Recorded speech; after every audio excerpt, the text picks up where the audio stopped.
LinkedIn, mida tuntakse kui äri- ja võrgustiku sotsiaalmeedia platvormi, mitte kui tööriista riigisaladuste jagamiseks. Siiski teatas luureagentuur Five Eyes, mis on Austraalia, Kanada, Uus-Meremaa, Ühendkuningriigi ja USA liit, Hiina poolt tulenevast tõsisest ohust. Ünises teates teavitasid nad avalikkust, et Hiina spioonid üritasid värvata valitsuse ja sõjaväe töötajaid saladusi välja rääkima. Kuidas see sai juhtuda?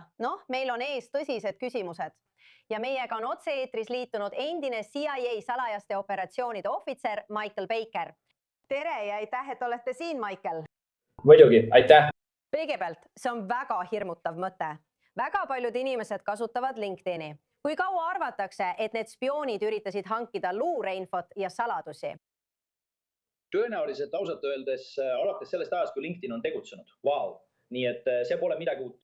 Tead, see mõte, et Hiina luureaparaat, olgu see siis riikliku julgeolekuministeerium või BLA luureüksused, kasutavad kõike, mis neile kättesaadav on, eks.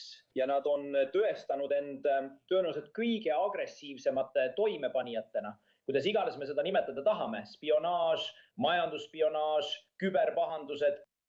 Nii et LinkedIni kasutamine on lihtsalt veel üks tööriist nende tööriiste päästis nii-öelda.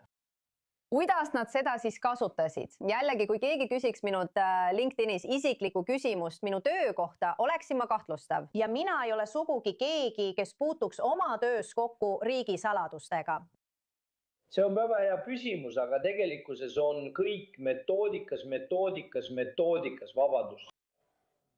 Mind ei tunta suurte sõnade poolest. See pole kunagi tegelikult muutunud. Mis on muutunud, on tehnoloogia ja see on võimaldanud luureteenustel tegutseda erinevat. Aga mida ma selle all mõtlen on see, et enne näiteks internetti, eks ole, siis Hiina luureoperaatorid ilmusid kuskile konverentsile, akadeemilisele üritusele või seminarile ning otsisid seal osalejate seast huvipakkuvaid isikuid.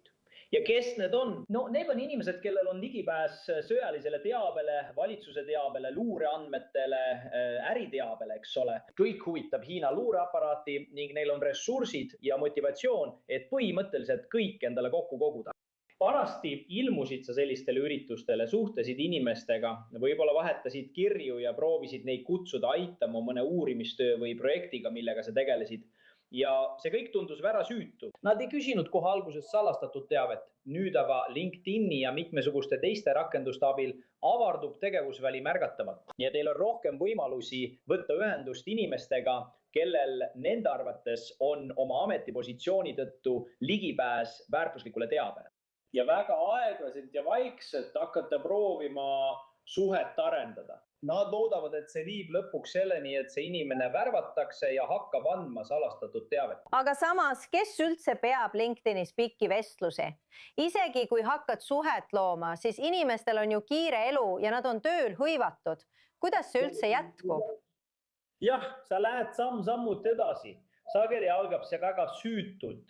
Ma lugesin sinu avaldatud artiklit või teadustööd või mida iganes, kui tegemist on akadeemilise või teadusuuringute spetsialistiga. Ja tead, siis see hakkab see vaikselt edasi arenema ja siis püüad luua püsivamat kontakti. Kas me võiksime vahetada kontaktandmeid ja ma saadan sulle mõned e-kirjad või tead, ma töötan selle artikli kallal ja olen selle teema juures tõesti ummikus. Kas on kuidagi võimalik, et saaksid aidata? Ja võib-olla järgmisel korral, kui see võimalus avaneb, võiksime sulle isegi väikest tasu või natuke raha anda, et sind tänada. Ja lõpuks võib-olla viid selle suhte silmast silma kohtumiseni, eks? Ja võib-olla korraldad selle kohtumise ja teed mingi hinnangu. Võib-olla annad selle inimese siis edasi kellelegi, kes on luureoperatsioonis järgmises etapis. Ja järsku tead see, mida sa teed, on see, et otsid inimesi, kes on valmis seda teed alustama. Ja sa otsid mõjutusoobasid ja möökusi ja sa otsid võimalusi, kui sa selle konksu sisse paned. Tähendab, kui nad annavad sulle mingit infot, isegi kui see alguses tundub süütu, siis luureoperaatori vaatenurgast oled sa nüüd selle konksu sisse pannud, nüüd hakkad sa neid kaasa tõmbama. nii et ilmselgelt on seda kõike väga palju jälgida, isegi kui sa oled kõige kogenum luureametnik või CIA või mis iganes nende riikidega. Kui sotsiaalmeedia muutub üha levinumaks ja tööriistu tuleb juurde, siis mida need luureagentuurid võiksid teha, et selleks uueks ohuks valmistuda? Noh, on mitmeid asju. Üks neist on avatum dialoog akadeemilise kogukonna ja ärisektori erinevate valdkondadega. Sest nagu öeldud, Hiina luureoperaatorite vaatenurgast huvitab neid kõik, eks.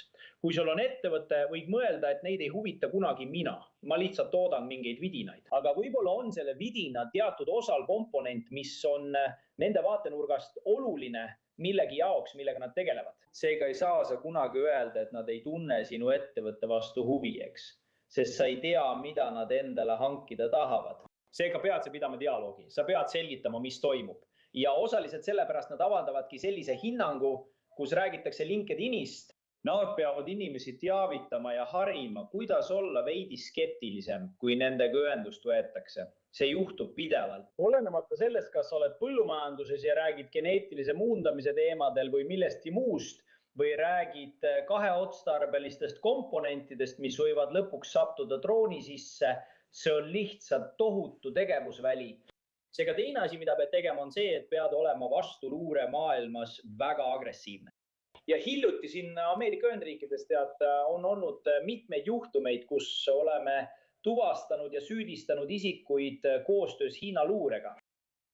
Vau, väga huvitav ja mitmel moel ka väga hirmutav. Suur aitäh, Michael Baker! Olge terved!